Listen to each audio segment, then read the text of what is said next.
Bapak, kami bersyukur buat pagi hari ini kami boleh bangun pagi hari tanpa kurang suatu apapun. Tuhan, Kau tolong kami supaya kami dapat memulai hari-hari kami bersama-sama dengan Engkau. Pimpin kami Tuhan, biarlah hidup kami terus berkenan di hadapan Engkau. Terima kasih ya Bapak, hanya di dalam nama Yesus Tuhan kami sudah berdoa. Amin. Shalom, selamat pagi semuanya.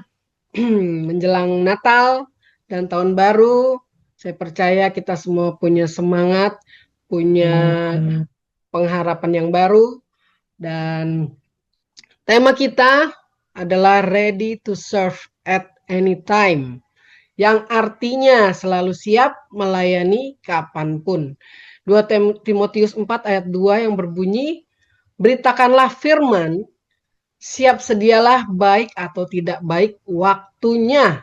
Nyatakanlah apa yang salah, tegurlah dan nasihatilah dengan segala kesabaran dan pengajaran. Bapak Ibu, firman Tuhan pagi hari ini meneguhkan setiap daripada kita bahwa kedatangan Tuhan sudah sangat dekat dan kita tidak lagi boleh berdiam diri, tidak lagi boleh memikirkan hanya kepada diri kita sendiri, tetapi kita harus memikirkan banyak orang, orang-orang di sekeliling kita, apakah mereka sudah terima Tuhan Yesus sebagai Tuhan dan Juru Selamat. Nah, kita sebagai anak Tuhan, ini adalah tugas kita untuk menyampaikan firman Tuhan. Siap sedialah baik atau tidak baik waktunya, Bapak Ibu.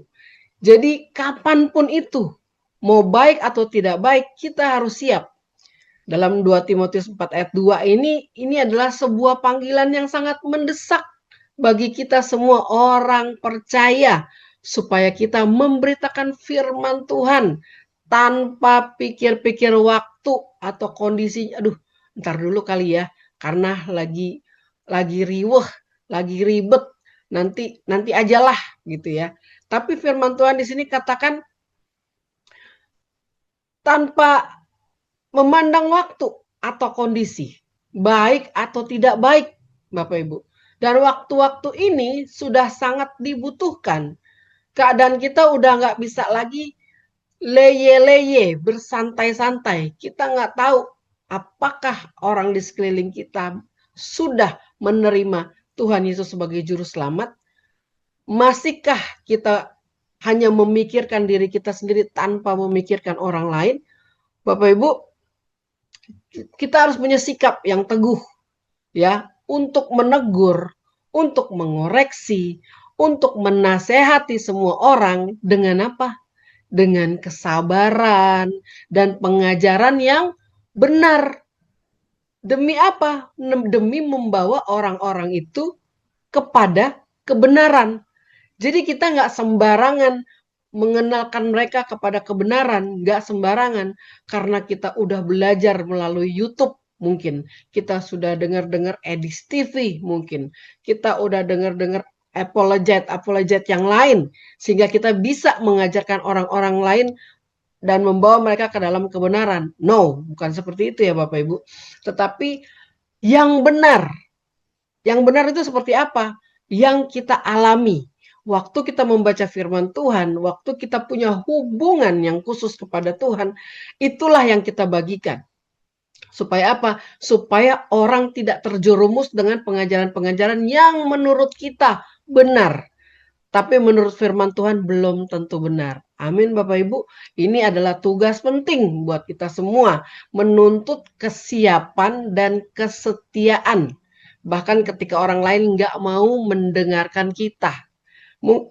Tapi jangan salah kaprah ya Bapak Ibu. Orang kalau udah nggak mau dengar, Bapak Ibu kejar, terus akhirnya kita annoying. Sampai orang itu bukannya mau terima Yesus sebagai Tuhan dan Juru Selamat, tetapi malah menjauh daripada kita karena kita kurang hikmat. Sehingga apa yang kita sampaikan itu membuat mereka takut atau membuat mereka kecewa. Tetapi baiklah kita bersama-sama mempelajari bagaimana cara menyampaikan firman Tuhan kepada orang-orang di sekeliling kita. Tentunya bukan dengan sebuah tuntutan, sebuah paksaan, atau membuat orang lain tidak nyaman dengan penyampaian kita. Bapak Ibu hati-hati, kita juga perlu hikmat untuk menyampaikan firman Tuhan supaya tidak menjadi batu sandungan buat orang-orang yang sedang kita layani. Bapak Ibu, beritakan firman. Tugas utama adalah menyampaikan pesan Tuhan atau Injil itu sendiri, bukan pendapat pribadi kita. Saking kepinterannya kita, dengar sana sini, kita sampaikan apa yang kita tahu. Bahkan apa yang kita baca di firman Tuhan, terus kita mentafsirkannya itu sendiri. Tapi kita harus menyampaikan pesan Tuhan, bukan pendapat pribadi kita, dengan otoritas dan kesungguhan hati. Ya Bapak Ibu, jangan sembarangan memasukkan ilmu-ilmu dari mana aja bisa kita dapati. Tapi kalau kita mengalami Tuhan, yang akan kita sampaikan itu sangat berbeda yang kita alami. Bukan menurut saya ya, bukan menurut saya, tapi sampaikan pesan Tuhan itu sendiri. Siap sedia, baik tidak baik waktunya. Itu kita harus siap melayani dan menyampaikan firman Tuhan kapan aja, di waktu yang tepat maupun yang sulit, menunjukkan ketekunan dan urgensi dalam pelayanan kita. Sekali lagi saya ingatkan Bapak Ibu, kita harus siap sedia. Ntar dulu lah menyampaikan firman Tuhan. Dia lagian juga udah pernah dengar kok. Dia udah pernah dilayani kok. Itu terserah dia mau terima atau enggak. Ini tugas kita Bapak Ibu. Dia udah terima, harus kita pastikan dia sudah terima Tuhan Yesus atau tidak. Kita nggak bisa bersantai-santai. Kita nggak bisa yang, saya aja menjaga diri saya aja udah susah, mau melayani orang lagi. Tapi di sini kita harus menunjukkan bahwa ini urgent. Kedatangan Tuhan sudah sangat dekat. Kalau Bapak Ibu menganggap ini bukan suatu hal yang urgent, suatu hal yang penting, yang harus disampaikan, ini pesan yang harus disampaikan. Nantilah, saya harus mempersiapkan diri lah. Sampai kapan Bapak Ibu? Kita ikut KJP ini sudah dipersiapkan. Ya Bapak Ibu, udah berapa lama kita ikut KJP? Setahun, 2 tahun. Itu pertanda kita harus mempercepat diri kita juga untuk mengalami Tuhan. Jangan kita seperti anak bayi yang dikasih susu terus, tapi kita nggak pernah dewasa. Dengar firman Tuhan terus, tapi karakter nggak pernah mendukung. Hati-hati Bapak Ibu. Jangan sampai kita membuang-buang waktu kita, padahal di sekeliling kita lagi membutuhkan. Tegur, koreksi, dan nasihati. Bapak Ibu, berani nggak Bapak Ibu menegur, mengkoreksi seseorang, atau menasihati seseorang? Nggak berani saya. Karena saya aja belum bener kok mau nasihatin orang. Ini waktunya udah bukan lagi kita ngomong, saya aja belum bener kok. Ini bukan waktunya Bapak Ibu. Kita harus benar, harus siap, dan harus percaya diri kalau kita sudah dibenarkan. Jadi jangan buang-buang waktu kita dengan bertanya-tanya apakah saya sudah siap apa belum. No. Sekarang waktunya kita perkatakan diri kita bahwa kita udah siap. Kita menegur orang lain bukan menghakimi, ya Bapak Ibu. Menegur supaya orang itu kembali ke jalan yang benar. Kita mengoreksi orang lain bukan berarti kita menghakimi, tapi memberitahu, kamu udah menyimpang loh. Caranya gimana? Tuhan kasih hikmat dengan lemah lembut, bukan dengan menggurui, dengan macam betul kasih tahu orang. Menasehatinya, saya gimana saya mau menasehati, saya aja belum melakukan. Bukan itu lagi sekarang kita Bapak Ibu. Bukan itu lagi. Kita sudah harus melakukan. Jadi waktu kita menasehati dengan kepercayaan diri kita menasehati orang lain. Supaya orang lain itu tahu apa yang harus dia perbuat. Ya, sekali lagi Bapak Ibu, kita harus menegur kesalahan orang yang sudah bersalah. Kita harus mengoreksi, mendorong, menasihati dengan kasih dan kebenaran. Supaya apa? Supaya orang-orang bisa berubah. Lalu kesabaran dan pengajaran. Semua ini kita harus lakukan dengan penuh kesabaran dan pengajaran yang teliti. Sekali lagi, tidak menghakimi atau arogan, agar pesan yang diterima orang itu bisa dipahami. Tidak menghakimi, Bapak Ibu. Kita harus punya kesabaran dan pengajaran. Dilakukan dengan kesabaran dan teliti. Sekali lagi, tidak menghakimi, Bapak Ibu. Jangan arogan. Jangan kayaknya kita yang udah paling rohani, orang lain nggak tahu apa-apa. Ingat, level kita saat ini tuh udah dalam level kerendahan hati. Udah nggak ada lagi kearoganan. Udah nggak ada lagi. Waktu orang membutuhkan firman Tuhan, membutuhkan kabar baik itu, kita harus dengan rendah hati, dengan kesabaran melayani orang-orang yang membutuhkan tersebut. Supaya apa? Supaya mudah diterima dan dipahami. Penerapannya dalam hidup kita, Bapak Ibu. Mungkin kita yang pelayanan atau kita seorang pemimpin, penerapannya bagaimana? Kita harus tetap setia memberitakan kebenaran Tuhan itu sendiri. Nggak peduli respon orang-orang kayak gimana, respon jemaat atau orang yang kita layani itu seperti apa, sulitnya seperti apa, itu kita nggak boleh membatasi. Sebagai pelayan Tuhan, sebagai pemimpin, kita harus tetap setia memberitakan kebenaran itu. Jangan stop, jangan stop. Baik baik atau tidak waktunya, tetap harus kita layani orang-orang. Dan untuk semua orang percaya, setiap orang percaya itu dipanggil untuk menjadi saksi, siap sedia menyatakan kebenaran Tuhan dalam setiap aspek kehidupan sehari-hari, bukan hanya di daerah pelayanan kita atau di gereja. Semua orang percaya, Bapak Ibu, itu harus memberitakan kebenaran, ya. Jangan sampai kita membatasi diri kita karena kita nggak suka sama orang itu, karena kita introvert gitu ya. Kita nggak bisa ketemu orang, saya malu. Aduh, saya ngomong aja susah, apalagi mau ngomongin kebenaran. Saya gelagapan. Bapak Ibu, semua ini bisa kita pelajarin. Ya, kalau kita nggak suka ngomong, bisa kita pelajarin. Kita harus fokus sebagai apa? Prajurit, prajuritnya Tuhan. Baik tidak baik waktunya. Lawang kita nggak disuruh berantem kok. Bukan berantem, maksudnya kita nggak disuruh berperang. Ya, kita cuma disuruh ngomong, sampaikan kebenaran. Yang kita harus latih untuk menyampaikan kebenaran itu sendiri. Latihlah. Makanya baca firman Tuhan supaya apa yang keluar di mulut kita itu firman Tuhan. Bukan penghakiman, bukan kemarahan, kekecewaan, kepahitan, tapi firman Tuhan. Waktu ada firman Tuhan yang keluar dalam kehidupan kita, dari mulut kita, maka akan ada banyak jiwa-jiwa yang datang kepada Tuhan melalui kehidupan kita. Amin, Bapak Ibu.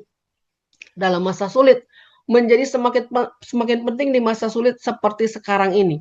Banyak orang yang mencari-cari jawaban dan mencari penghiburan. Bapak Ibu, cari jawaban. Mereka cari jawaban. Apa sih Tuhan? Tuhan itu yang mana sih? Yang mana Tuhan yang benar? Hari-hari ini orang udah banyak kekecewaan sehingga orang udah nggak lagi percaya sama yang namanya agama. Mau agama apapun. Sampai orang cari jalannya sendiri. Cari jawabannya sendiri untuk menghibur-hibur hatinya. Ah, Tuhan ternyata nggak ada. Siapa bilang ada Tuhan? Dunia ini terjadi dengan sendirinya. Sampai orang seperti itu, Bapak Ibu. Udah nggak percaya lagi yang namanya agama. Mereka lebih percaya lagi benda-benda yang bisa mereka sembah.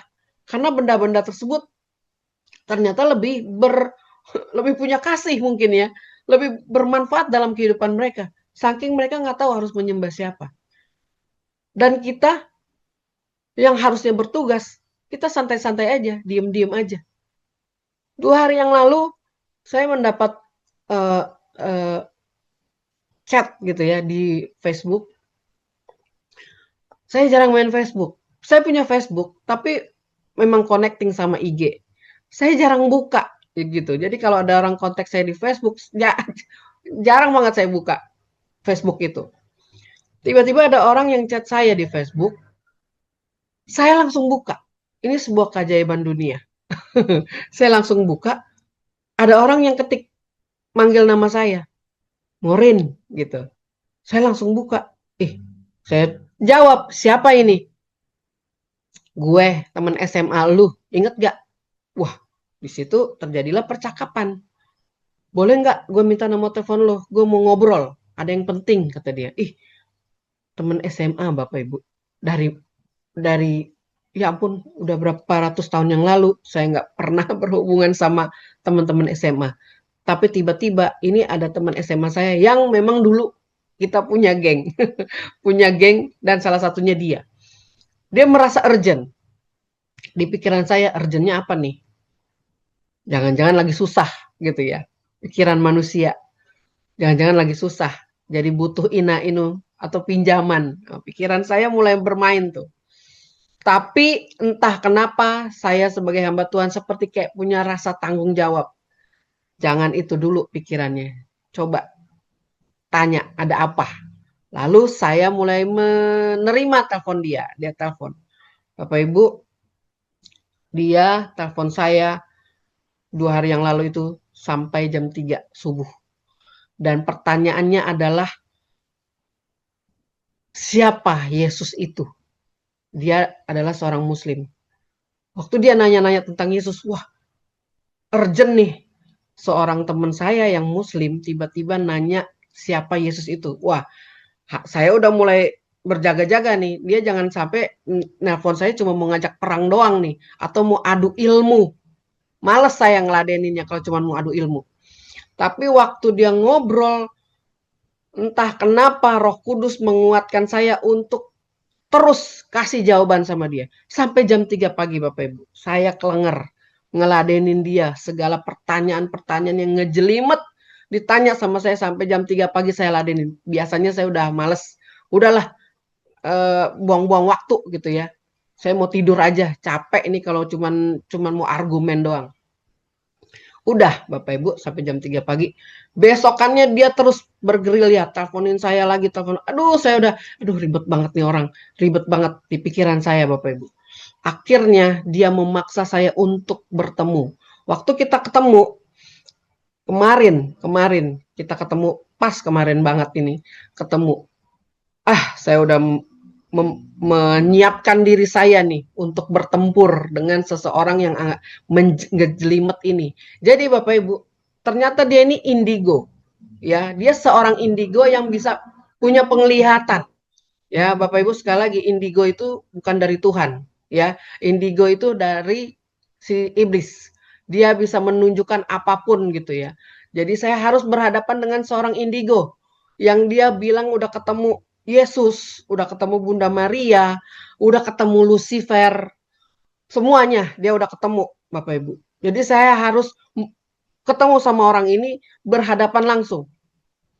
Saking dia takutnya mau berantem sama saya, dia bawa istrinya. Untuk apa? Supaya jadi penengah. Jangan sampai dia berantem sama saya. Udah lama nggak ketemu, terus ketemu buat berantem doang. Kan ini apa sih maksudnya nih? Ujian iman atau ujian apa ini gitu ya? Nggak ada angin, nggak ada hujan, saya dicari orang untuk diajakin berantem. Jadi dia bawa istrinya supaya jangan sampai berantem dia sama saya. Udah Bapak Ibu. Saya percaya, saya berdoa. Roh yang ada di dalam saya ini lebih besar dari roh yang ada di dunia ini. Waktu ketemu dia, itu sangat beda. Istrinya pun udah berjaga-jaga. Jangan sampai terjadi uh, sesuatu yang tidak diinginkan gitu ya. Istrinya udah berjaga-jaga. Waktu saya ada satu teman lagi juga, seorang hamba Tuhan. Saya biarin teman saya itu ngomong-ngomong tentang firman Tuhan. Habis itu dia harus pergi karena waktunya dia sangat sebentar. Lanjut saya sendiri, dia pergi, tinggal saya sendiri beserta teman saya dan istrinya. Dalam hati saya nggak akan ngejelimet menyampaikan ina-inu yang dia nggak bisa ngerti. Tapi saya akan menyampaikan pengalaman saya bersama-sama dengan Tuhan.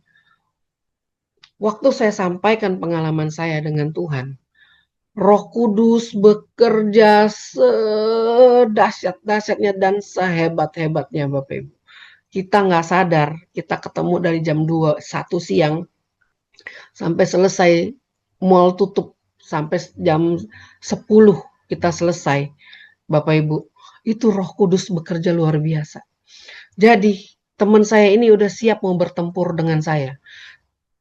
Ternyata, sebelum-sebelumnya dia udah bertempur dengan orang-orang karena ngomongin tentang Yesus. Dia Tritunggal lah, apalah, dia udah bertempur sama mereka-mereka itu. Jadi dia udah siap mau bertempur dengan saya. Ternyata kemarin itu jamahan Roh Kudus Tuhan yang luar biasa itu terjadi dalam hidupnya. Teman saya dan istrinya diselamatkan, Bapak Ibu. Dengan kuat dan gagah saya? Bukan. Sama sekali bukan. Tapi Tuhan yang menjamah teman saya dan istrinya. Berdua-duaan nangis sampai meluk saya. Terima kasih ya Morin. Baru kali ini saya dengerin yang seperti ini. Selama ini saya selalu yang namanya orang Kristen itu pasti saya ajak ribut. Karena saya sendiri udah ketemu yang namanya Yesus itu. Saya ketemu Bunda Maria. Saya ketemu bahkan Lucifer. Tapi waktu gue ketemu lo Morin, rasanya beda. Rasanya lain. Tuhan lo tuh bener. Tuhan lo itu Tuhan yang hidup. Teman saya bilang begitu Bapak Ibu. Saya nggak ngomong yang kayak canggih-canggih kayak apologet yang lain. Nggak ada. Saya cuman kesaksian betapa Tuhan angkat kehidupan saya yang dari lumpur dosa itu. Yang nothing, saya bukan siapa-siapa, Tuhan angkat kesaksian hidup saya ceritakan kepada mereka berdua, suami istri itu teman saya. Hari itu saya ajak, boleh nggak gue berdoa? Tapi gue berdoanya secara Kristen. Enggak, gue nggak peduli. Lo mau berdoa secara apa aja, silakan. Gue welcome. Gue welcome Tuhan lo itu. Jadi dia bilang, Morin, selama ini saya ngomong sama orang Kristen, kenapa saya maunya ribut sama mereka? Iya, kata istrinya. Makanya saya dibawa karena dia tuh selalu ribut sama si ini, sama si ini, sama si ini. Dia ribut, berantem. Oh beda, kata kata teman saya ya, yang cowoknya. Beda. Ngomong sama Morin beda. Apa bedanya? Kata istrinya. Apa bedanya? Kok kamu kemarin sampai ada orang lain bilang, ayo gue mau berdoa buat lo. Enggak, gue nggak mau. Tapi waktu Morin bilang, boleh nggak gue berdoa secara Kristen? Dia langsung begini Bapak Ibu. Langsung lipat tangan, saya sampai kaget.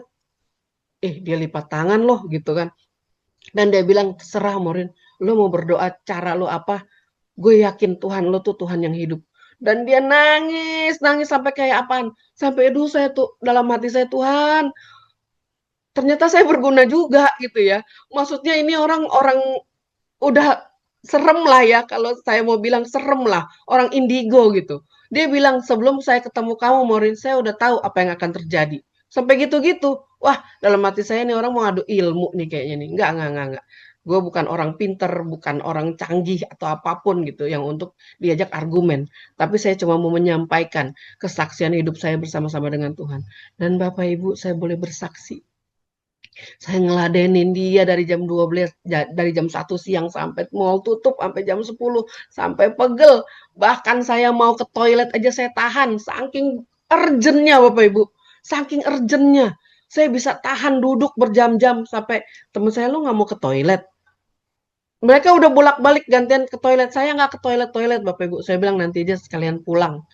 Saya tahan saking urgentnya untuk menyampaikan betapa Tuhan sudah memilih hidupnya.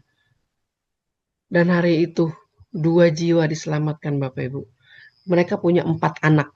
Anak yang pertama Muslim, pakai jilbab. Anak yang kedua nggak jelas agamanya. Anak yang ketiga memilih Hindu katanya. Memilih Hindu. Dan lagi mau belajar Hindu. Anak yang ketiga nggak punya agama juga, ateis. Jadi mereka terserah anak-anaknya mau pilih agama yang mana. Karena apa? Mereka pun lagi mencari. Sebenarnya apa sih? Dan yang saya kaget Bapak Ibu, mereka selain sholat, mereka juga doa Bapa Kami. Saya tanya, dari mana asalnya kalian doa Bapa Kami? Karena kita mencari itu, Morin. Kita mau mencari itu. Jadi kali aja waktu doa Bapa Kami itu didengar. Ternyata enggak, kehidupan kami semakin parah. Jadi Bapak Ibu ya, ini suami istri ini bukan orang susah, Tapi mereka ini keluarga yang istrinya dari keluarga yang punya perusahaan remason. Salah satu, kalau mau dibilang ya salah satu dibilang konglomerat juga istrinya. Dan suaminya juga orang orang berada, orang kaya. Saya karena suaminya itu teman saya, teman SMA. Saya tahu lah, memang dua orang ini orang-orang sangat berkecukupan dan mereka mencari Tuhan nggak dapat. Sampai Tuhan proses mereka ketemu orang-orang ini cuman buat berantem. Tapi waktu ketemu seorang Morin yang bukan siapa-siapa, saya cuman ngandelin Tuhan doang. Saya nggak, kalau untuk adu ilmu, adu inget-ingetan ayat, saya aduh udahlah. Saya lemah dalam inget-ingetan ayat gitu ya. Bahkan nyaris saya, aduh ayat ini di mana ya? Aduh udahlah. Tapi yang saya sampaikan cuma kesaksian hidup saya bersama dengan Tuhan. Dan dua orang itu diselamatkan malam hari itu. Bukan kuat dan gagah saya, tapi karena Tuhan Bapak Ibu. Jadi nggak ada alasan lagi. Aduh, nanti saya diuji. Saya nanti ditanya ayat apa. No, saya pun begitu Bapak Ibu. Walaupun saya seorang hamba Tuhan, tapi saya lupa. Matius, Markus, Lukas, Yohanes, apalagi harus ngadepin orang kayak gini. Ngoceh mulu, segala Lucifer, segala Bunda Maria, entah apalah gitu ya yang diocehin. Tapi cuman Roh Kudus doang yang bisa menguatkan kita, mengingatkan kita apa yang harus kita sampaikan. Dan bisa dua orang itu diselamatkan. Istrinya pun sampai kaget. Kenapa kok ngomong sama Morin beda? Kenapa sama yang lain kamu berantem? Enggak, beda kata dia. Beda. Dan saya bilang sama suami istri itu, kalian berdua pulang, doa, sepakat, minta Tuhan masuk sebagai juru selamat kalian yang hidup. Siap Morin, kita pulang nanti kita akan berdoa. Kita mau merubah kehidupan kita. Kalau ada apa-apa kita pasti hubungin lo. Bapak Ibu, mari sama-sama kita memperkuat kehidupan kita di dalam Tuhan. Bukan kuat dan gagah kita sekali lagi. Sekarang masa-masa penuaian Bapak Ibu. Banyak jiwa-jiwa cari kita. Teman saya nyari saya lewat Facebook. Yang udah beratus-ratus tahun itu nggak ketemu, nyarinya lewat Facebook Bapak Ibu. Jadi siap sedialah kapanpun waktunya. Susah memang sepertinya. Tapi ternyata keadaannya nggak sesusah yang saya pikirkan. Mau ketemu seorang indigo yang akan ajak saya berantem. Ternyata enggak tuh. Segampang itu Tuhan menjamah hatinya. Jadi Bapak Ibu siap sedialah waktunya. Kapanpun itu. Sharingkan di breakout room. Pertanyaannya adalah, apakah Anda siap menjadi suratan terbuka dan menyampaikan firman Tuhan yang hidup dimanapun saudara berada? Suratan terbuka Bapak Ibu. Suratan terbuka Bapak Ibu bisa terlihat melalui Facebook, melalui sosial media. Apakah kita mencerminkan Tuhan dalam kehidupan kita? Representative of Christ Kingdom ada dalam kehidupan kita. Sehingga orang melihat walaupun cuma di sosial media, tapi orang mau tahu siapa Tuhan yang disembah orang ini. Kenapa orang ini sangat berbeda. Itulah yang harus kita lakukan. Jadi Bapak Ibu, sharingkan di BR masing-masing, apakah Bapak Ibu siap jadi suratan terbuka dan bisa menyampaikan firman Tuhan yang hidup kepada orang-orang di sekeliling kita. Bapak, kami bersyukur pada pagi hari ini Tuhan, kiranya Tuhan Kau terus kuatkan kami, biarlah kami terus paham bahwa urgensi hari-hari ini orang-orang harus mendengarkan firman Tuhan yang hidup. Orang-orang harus dibebaskan dari segala kesalahpahaman, ketidaktahuan melalui kehidupan kami anak-anak-Mu ya Bapa. Kau tolong kami, berikan kami hikmat, kebijaksanaan ketika kami menghadapi orang-orang Tuhan. Sehingga ada kelemah lembutan, ada kerendahan hati untuk dapat kami menyampaikan betapa Tuhan itu hidup dan dahsyat yang ada dalam kehidupan kami. Terima kasih ya Bapa, terpujilah nama-Mu. Hanya di dalam nama Yesus Tuhan kami sudah berdoa. Haleluya. Amin.